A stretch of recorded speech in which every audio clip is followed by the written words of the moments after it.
আসসালামু আলাইকুম মিস্টার হাসান। ওয়ালাইকুম আসসালাম। আমি আজকে জানতে চাচ্ছিলাম যে একটা স্পন্সরশিপ লাইসেন্সের জন্য এপ্লাই করতে হলে কি ডকুমেন্টস প্রয়োজন হয়? একটি অ্যাপ্লিকেশন ফর স্পন্সরশিপ যদি কেউ করতে চায় এবং যদি সাকসেসফুল হতে চায়, সেক্ষেত্রে কিন্তু তাদের যে বিজনেস আছে তাদেরকে স্পেসিফিক ডকুমেন্টস প্রোভাইড করতে হবে, যেগুলো আউটলাইন করা হয়েছে ইন অ্যাপেন্ডিক্স এতে অফ দ্য স্পন্সর গাইডেন্সে। তো যে রিকোয়ার্ড ডকুমেন্টগুলো আছে সেগুলো ইনশিওর করবে যে যে বিজনেস অ্যাপ্লাই করছে তাদের যে লেজিটিমেট এন্টিটি আছে এবং তাদের বিজনেসটা জেনুইন এবং তারা তাদের প্রয়োজন রয়ে গেছে মাইগ্রেন্ট ওয়ার্কারদেরকে এমপ্লয় করার জন্য। তো এই চারটি ম্যান্ডেটরি ডকুমেন্ট আছে, সেটা উল্লেখ করা হয়েছে অ্যাপেন্ডিক্স এতে। তো এই চারটে ম্যান্ডেটরি ডকুমেন্ট যদি না দেওয়া হয় তাহলে কিন্তু অ্যাপ্লিকেশন রিজেক্টেড হবে। প্রথম অ্যাপেন্ডিক্স এর ডকুমেন্ট, চারটে ডকুমেন্টের প্রথমে যেটা হচ্ছে যে যদি বিজনেস যদি 18 মান্থের নিচে ট্রেডিং হয়ে থাকে সেক্ষেত্রে তাদেরকে ব্যাংকের স্টেটমেন্ট দিতে হবে। সেক্ষেত্রে সই করবে যে বিজনেস ট্রানজ্যাকশন এবং তাদের যে স্টেটমেন্ট এটা অবশ্যই ট্র্যাডিশনাল ব্যাংক থেকে আসতে পারবে এবং এটা কোনো ই মানি প্রোভাইডারের কাছ থেকে আসলে হবে না। আর স্টাবলিশ বিজনেসের ক্ষেত্রে বলা হয়েছে যে তাদেরকে অডিটেড অ্যাকাউন্টস সাবমিট করতে হবে অথবা evidence of corporate tax return, এটাও তাদেরকে সাবমিট করতে হবে, as well as notice to deliver your accounts. এটাও কিন্তু আমাদের কর্পোরেট ট্যাক্স, এটা ভেরি ইম্পর্টেন্ট। এই ডকুমেন্টটাও কিন্তু অ্যাপ্লাই করতে হবে স্টাবলিশ বিজনেসের ক্ষেত্রে।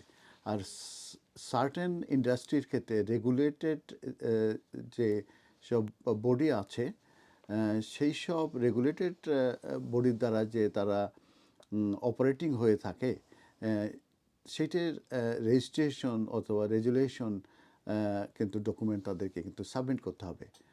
যেরকমের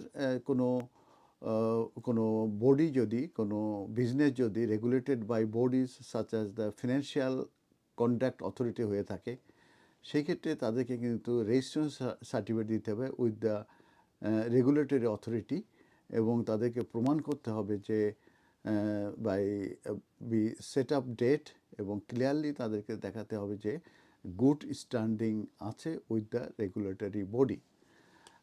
তারপরে সেকেন্ড হচ্ছে evidence of genuine business operation at vacancy.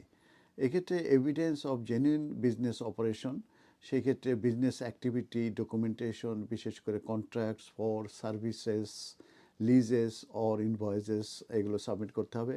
Proof of genuine vacancy এটা তাদেরকে দেখাতে হবে। সেক্ষেত্রে তাদেরকে সাবমিট করতে হবে জব ডেসক্রিপশন, স্পেসিফিকেশনস ডেমনস্ট্রেটিং যে তাদের যে রোল রিকোয়ার রয়ে গেছে তার স্কিল এবং অফ এ মাইগ্রেন্ট ওয়ার্কার, এবং তাদেরকে অ্যালাইন করতে হবে with the job course and role stipulated by the home office.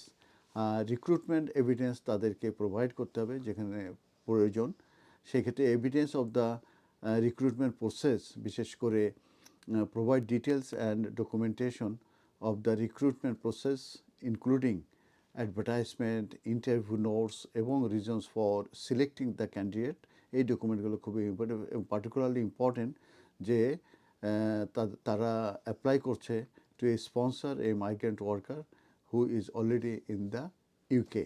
R additional document ভিতরে যেগুলো আছে organisational chart, 3 month pay slip, representation, এগুলো কিন্তু আপনাদেরকে অ্যাপ্লিকেশনের সঙ্গে সাবমিট করতে হবে। তাহলে অ্যাপ্লিকেশনগুলো ফর স্পন্সর লাইসেন্স সাকসেসফুল হবে। ধন্যবাদ। ধন্যবাদ মিস্টার হাসান।